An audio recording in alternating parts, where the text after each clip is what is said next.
भारत की भाषा में आपका नमस्कार है दोस्तों। आज हम बात करेंगे तीन कम्युनिकेशंस की। पहला, जो सेक्रेटरी ऑफ कॉमर्स यूएसए के हैं, उन्होंने एक इंटरव्यू दिया था ब्लूमबर्ग में, हॉवर्ड लुटनिक। उन्होंने क्या बोला उसके बारे में बात करेंगे। उसके बाद एएनआई ने व्हाइट हाउस में प्रेस कॉन्फ्रेंस में एक क्वेश्चन किया, तो ट्रंप ने उनका क्या जवाब दिया, इसके बारे में बात करेंगे। फिर हमारे मोदी जी ने भी एक ट्वीट किया, उसके बारे में बात करेंगे।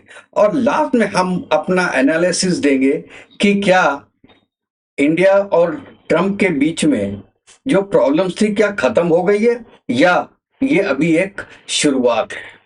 तो आगे बढ़ने से पहले दोस्तों मैं रिक्वेस्ट करता हूं कि जिसने मेरा चैनल अभी तक सब्सक्राइब नहीं किया है वो प्लीज मेरे चैनल को लाइक कीजिएगा, सब्सक्राइब कीजिएगा और बेल आइकन जरूर दबा दीजिएगा दोस्तों। चलिए पहली बात पे आते हैं कि जो हॉवर्ड लुटनिक है, इनका नाम तो कॉवर्ड लुटनिक होना चाहिए, लेकिन चलिए इनके पिताजी ने इनका नाम हॉवर्ड रख दिया। वो साहब कहते हैं कि मैं जानता हूं कि 1 और 2 मंथ में इंडिया टेबल पे आएगा और सॉरी बोलेगा और ट्रंप के साथ एक डील करेगा। और अब ये ट्रंप पे डिपेंड करता है कि वो डील को एक्सेप्ट करते हैं कि नहीं करते हैं नरेंद्र मोदी की। अब देखिए यहां पे आ गया नरेंद्र मोदी जी का नाम। अरे डील तुम्हें इंडिया से करनी है या नरेंद्र मोदी जी से करनी है? तो इस बेवकूफ आदमी को कोई ये समझाए, ये जो 4 सेक्रेटरी ऑफ स्टेट छोड़े हुए हैं ट्रंप ने, वो दिन ब दिन कुछ ना कुछ बोलते ही रहते हैं। अच्छा, इसके बाद ये लुटनिक जी बोलते हैं कि इंडिया ने अपना मार्केट नहीं खोला। मतलब इनके लिए अपना मार्केट खोल दीजिए आप, जीएम फसलें इंडिया में आ जाए, डेयरी प्रोडक्ट्स उनके आ जाएं, हमारे 8 करोड़ लेबर घर पे बैठ जाएं। अच्छा, उसके बाद ये कहते हैं कि रशिया से आप ऑयल लेते हैं, मतलब हम रशिया से ऑयल लेना बंद कर दें और उसके साथ ब्रिक जो ग्रुप है उससे भी निकल जाएं, एससीओ से भी निकल जाएं। मतलब कि ट्रंप से बात करने के लिए या यूएसए के साथ आने के लिए आपको इतना काम करना पड़ेगा। इसके अलावा आपको जो भी डीलिंग होगी वो डॉलर्स में करनी होगी, इनडायरेक्ट वे में, कि आप यूएसए के चमचे बन के अगर रहेंगे तो ठीक है, नहीं तो हम आपके पेज कसते रहेंगे और आपका जो 18% बिजनेस है यूएस के साथ वो खत्म हो जाएगा। अच्छा, इनकी बातों से एक घमंड की बू आ रही है। वो कहते हैं कि यूएस सबसे बड़ा क्लाइंट है और अमेरिका पूरे वर्ल्ड का सबसे बड़ा कंज्यूमर है, $30 ट्रिलियन की इकोनॉमी है इसकी, तो हर कंट्री हमारे साथ बिजनेस करना चाहती है, ब्ला ब्ला ब्ला। और ये बिल्कुल ठीक बात भी है। देखिए 101 मैं ये मानता हूं कि अगर एक कोई भी कंट्री है जो यूएस के अगेंस्ट में फुल्ली खड़ी हो सकती है तो वो आज की डेट में चाइना है, हम उसको माने या ना माने। बाकी सब कंट्रीज सरवाइव जरूर कर सकती है, इंडिया सरवाइव जरूर कर सकता है यूएस के बिना, लेकिन अगर आप कहें कि 7.8% से जीडीपी इंक्रीज होगी तो वो नहीं हो पाएगी, एटलीस्ट 2 या 3 साल तक मिनिमम। तो आपको ये मानना पड़ेगा कि आपका अपर हैंड है, क्योंकि आपका जो यूएस का ट्रेड डेफिसिट है वही तो आपका प्रॉफिट है, वही तो 45 बिलियन आपका पूरा प्रॉफिट है और उसी से आप पे क्या आते हैं, डॉलर्स आते हैं। अच्छा, दूसरा जो यूएस करने वाला है वो ये कहता है कि they are considering blocking US tech companies from outsourcing job to India. देखिए ये तो एक बहुत एक्सट्रीम की बात है, ये होगा या नहीं होगा हमको पता नहीं, लेकिन ये बहुत एक्सट्रीम की बात है। अगर ये है तो इसका मतलब this is a full fledged economic war between India and USA, लेकिन ऐसा होगा नहीं। देखिए माइक्रोसॉफ्ट के 18,000 एम्प्लॉय इंडिया में है, गूगल के 10,000 हैं, अमेजोन के 1 लाख हैं भाई, एप्पल के 3,000 हैं, आईबीएम के 100 के, मतलब आप जितनी भी बाहर की कंपनी है सब इंडिया में बहुत ज्यादा एम्प्लॉयज हैं, आप कैसे हटा दोगे? और ये केवल कॉल सेंटर नहीं है, ये टेक्निकल सर्विसेज हैं व्हाट दे प्रोवाइड। लेकिन ये भी बात चल रही है।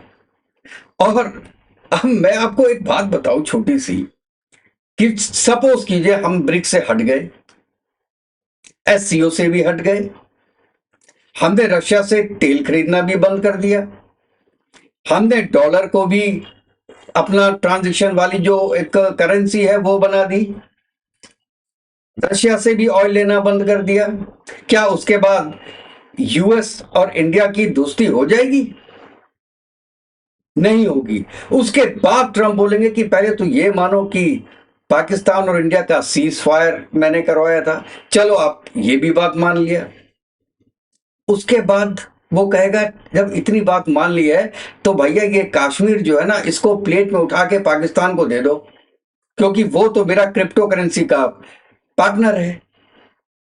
तो मैं कहना ये चाहता हूं कि इसका कोई एंड नहीं होगा। और आपने पूरा पूरा उठा के कश्मीर भी दे दिया ना, फिर भी 4 चीज लेके आ जाएगा। क्या आप रशिया से डिफेंस प्रोक्योरमेंट क्यों करते हैं? S-400 के जो ऑर्डर्स हैं वो आप कैंसिल कर दीजिए, फ्रांस से राफेल के ऑर्डर आप कैंसिल कीजिए, हम F-35 आपको देंगे, या F-16 देंगे, या F-22 देंगे। इसका कोई एंड नहीं है दोस्तों, आपको कहीं ना कहीं ब्रेक लगाना पड़ेगा। और जो कि मोदी जी ने बिल्कुल ब्रेक लगाया, और मैं इस चीज की बहुत सराहना करता हूं मोदी जी की, कि बड़े शांत क्वाइट काम होके इंडियन ने डिप्लोमेसी की है। ट्रंप के किसी भी ट्वीट का जवाब नहीं दिया है, रैंट्स नहीं किया है, हम ये कर देंगे, हम वो कर देंगे, हम आपसे बदला लेंगे, कुछ नहीं। कोई काउंटर टैरिफ्स नहीं लगाए, रेसिप्रोकल टैरिफ्स नहीं लगाए, जो किया है शांत रह के किया है। और शायद इसका फल थोड़ा बहुत मिलना शुरू हुआ है, जो कि आज ट्रंप ने अपनी व्हाइट हाउस की जो ब्रीफिंग होती है, यार ये कैसे प्रेसिडेंट है, डेली ब्रीफिंग करता है यार, लोगों को बुला के डेली, और कुछ काम ही नहीं है यार। यूएसए का प्रेसिडेंट, हम तो कहते हैं पूरे वर्ल्ड का प्रेसिडेंट है वो, और वो डेली ब्रीफिंग करता है भाई। तो एएनआई के क्वेश्चन के अगेंस्ट में उन्होंने कहा कि I will always be friends with Modi, he is a great prime minister. चलिए मेरी तरफ से थैंक यू। और ये बात वो हमेशा बोलते हैं, इनके जो सेक्रेटरीज है ना वो भी इंडिया को गाली देते हैं, लेकिन मोदी जी के बारे में यही बोलते हैं, he is a great leader, he is very good friend. और आगे उन्होंने बोला, India and United States have a very special relationship, there is nothing to worry about. देखिए ये एक सेंटेंस है जो मुझे भाया है। उन्होंने कहा कि घबराने की बात नहीं है, उनको भी पता होगा इंडिया में लोग घबरा रहे हैं, तो ये उन्होंने कहा कि घबराने कोई बात नहीं है, we have a very good and special relationship. और इस क्वेश्चन पे कि आपने सुबह तो एक ट्वीट किया था कि you are losing, US is losing India to China, तो उन्होंने कहा नहीं नहीं, I don't think we have lost India, ऐसे करके उन्होंने सबसाइड किया मामले को। और उसके बाद उन्होंने कहा कि I get very well along PM Modi, as we know couple of months ago we went to Rose Garden, और उसके बाद प्लाना प्लाना दिमाग का बात करने लगे। तो ये एक मेरे हिसाब से एक बड़ा पॉजिटिव स्टेप था इंडिया के लिए। लेकिन आप कितना ट्रंप पे विश्वास कर सकते हैं, क्योंकि वो सुबह कुछ बोलते हैं, दोपहर में कुछ बोलते हैं, शाम को कुछ बोलते हैं।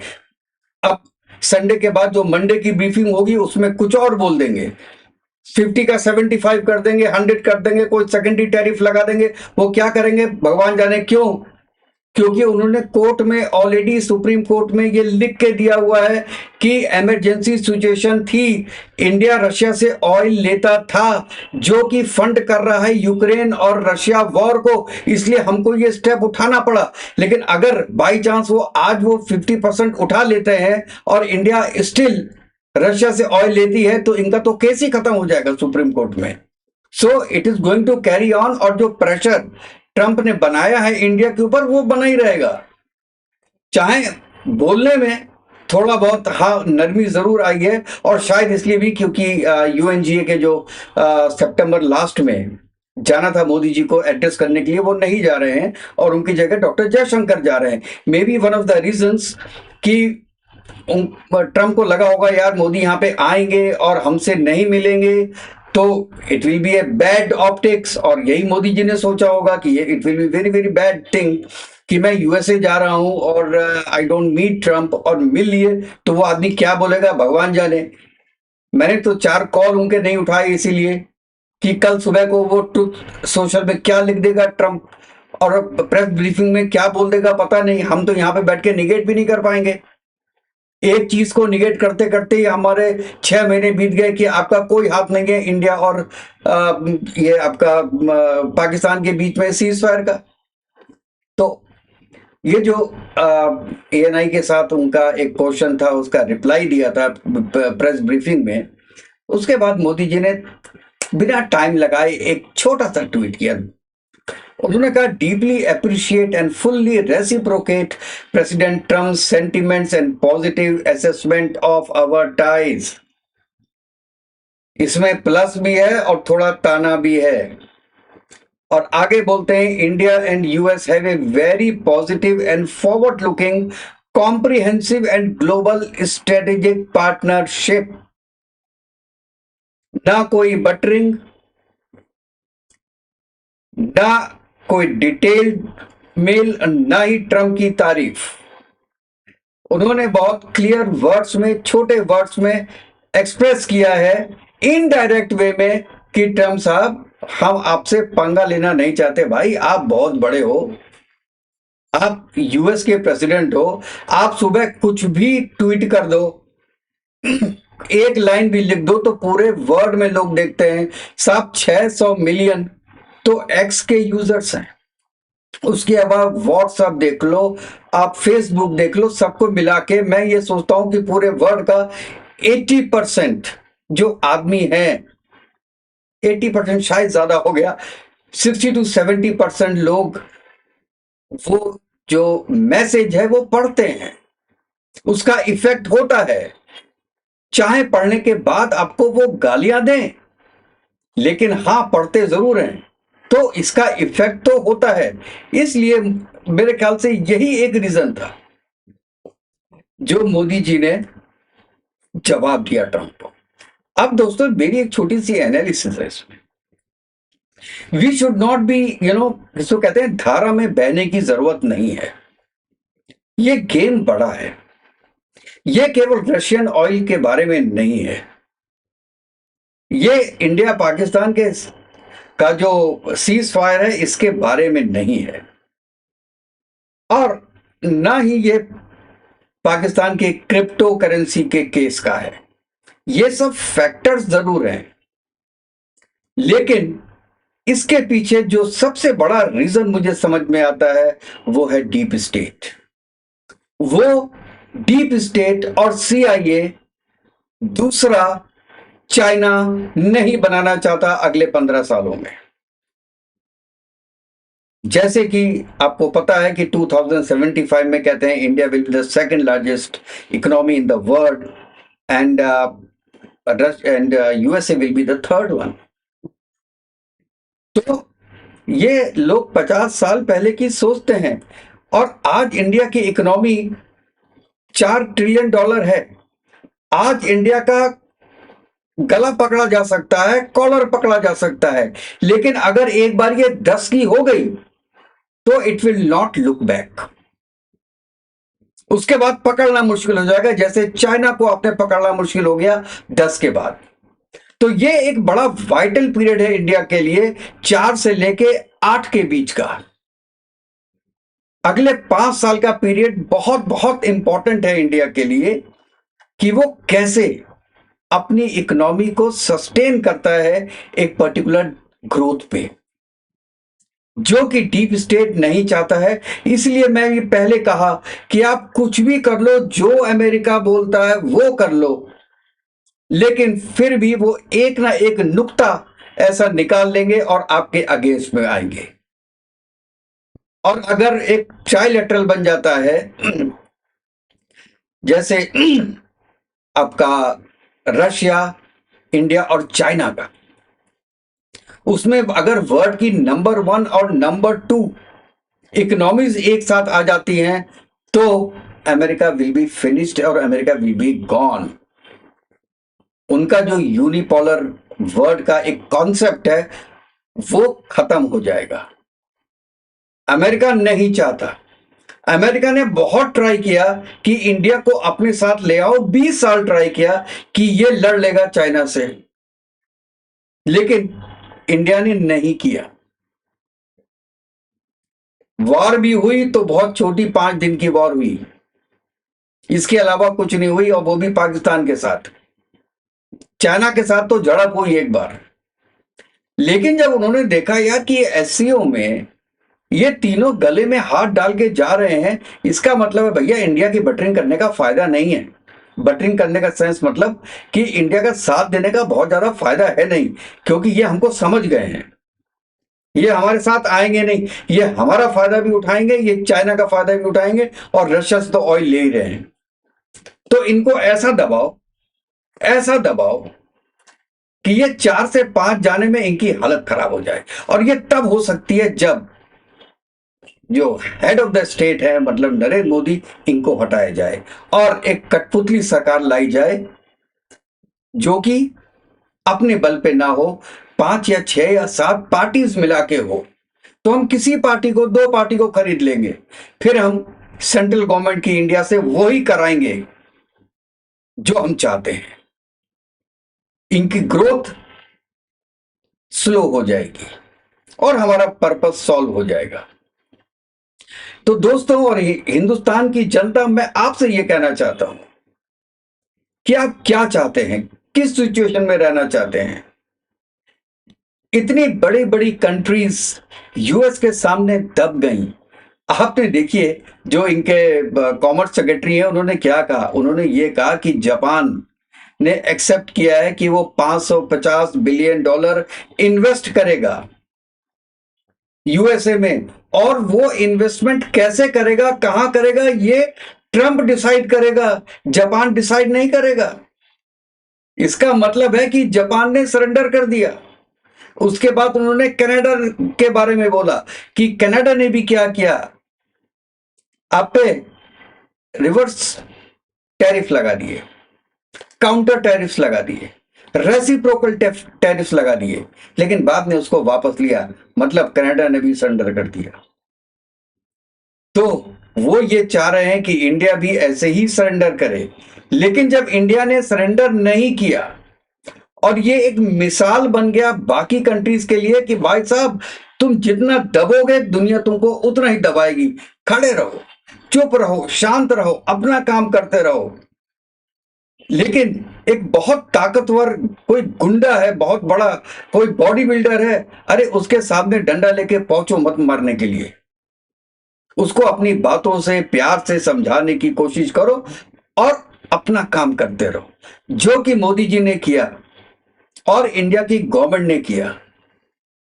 ये मैं सोचता हूं कि बहुत ज्यादा प्लस पॉइंट है। और अगर यूएस ये समझ रहा है कि इंडिया उनके कहने पे पाकिस्तान पे, इंडिया पाकिस्तान वॉर हो जाएगी और यूएसए फिर पाकिस्तान का साथ देके इंडिया को नीचे कर देगा, या इंडिया और चाइना की वॉर किसी तरीके से करा देगा, तो अब उनको लग गया है कि ये चीज पॉसिबल नहीं है।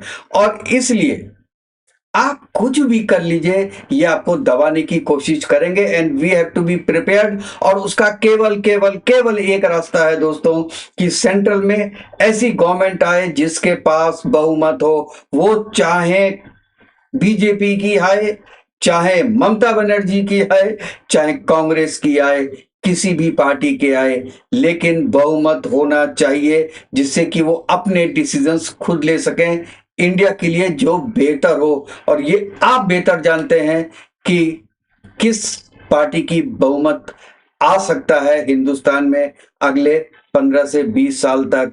और अगले 15 साल तक अगर ऐसी गवर्नमेंट आती है कि जो बाकी जो पार्टीज है उन पर निर्भर नहीं करती, तो अमेरिका क्या, अमेरिका के बाप भी हिंदुस्तान का कुछ नहीं बिगाड़ पाएंगे। लेकिन ये चीज, ये फैक्ट ये मोदी जी पे डिपेंड नहीं करता, डॉक्टर जयशंकर पे डिपेंड नहीं करता, ये आप पे और हम पे डिपेंड करता है कि हम किस तरीके से यूएस से बदला ले सकते हैं। बदला इन द सेंस कि उसको इस नौबत पे ना आए कि वो हमारा कुछ बिगाड़ सके। दोस्तों, आप इसके बारे में क्या बोलते हैं? अपनी राय मुझे जरूर भेजिएगा और फिर नेक्स्ट वीडियो में मिलते हैं। तब तक के लिए जय हिंद, जय भारत, वंदे मातरम। खुश रहिए, स्वस्थ रहिए।